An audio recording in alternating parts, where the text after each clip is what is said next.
ജുഡീഷ്യറിയിൽ പ്രകാശം പരത്തുക എന്ന സന്ദേശമുയർത്തി പീപ്പിൾസ് ഇനിഷ്യേറ്റീവിന്റെ നേതൃത്വത്തിൽ എറണാകുളം ഹൈക്കോടതി ജംഗ്ഷനിൽ പ്രതിഷേധ പരിപാടി സംഘടിപ്പിച്ചു. മാധ്യമപ്രവർത്തകർക്ക് പുറമെ സമൂഹത്തിന്റെ വിവിധ തുറകളിൽ നിന്നുള്ളവർ പങ്കെടുത്ത പരിപാടി ഡോക്ടർ സെബാസ്റ്റ്യൻ പോൾ ഉദ്ഘാടനം ചെയ്തു. ജനങ്ങൾക്കറിയാനും മാധ്യമങ്ങൾക്ക് അറിയിക്കാനുമുള്ള ജനാധിപത്യ അവകാശം സംരക്ഷിക്കണമെന്നാവശ്യപ്പെട്ടാണ് പ്രതിഷേധാഗ്നി പരിപാടി സംഘടിപ്പിച്ചത്. ജുഡീഷ്യറിയുടെ ഇടനാഴികളിൽ പടർന്നിരിക്കുന്ന ഇരുളിനെ അകറ്റാൻ മെഴുകുതിരിനാളം തെളിച്ചായിരുന്നു പ്രതിഷേധം. സംസ്ഥാനത്തുടനീളം കോടതി റിപ്പോർട്ടിങ്ങിൽ നിന്ന് മാധ്യമങ്ങളെ വിലക്കുന്ന നടപടികൾക്കെതിരെയായിരുന്നു പരിപാടി.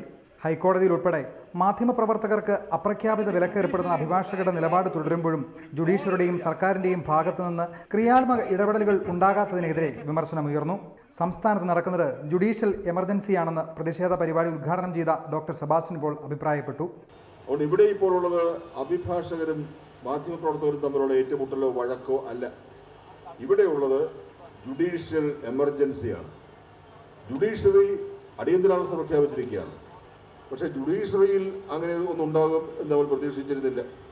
മാധ്യമപ്രവർത്തകർ ആ കോടതിയുടെ ഒരു ഭാഗമാണ്, ഇൻ്റഗ്രൽ പാർട്ടാണ്.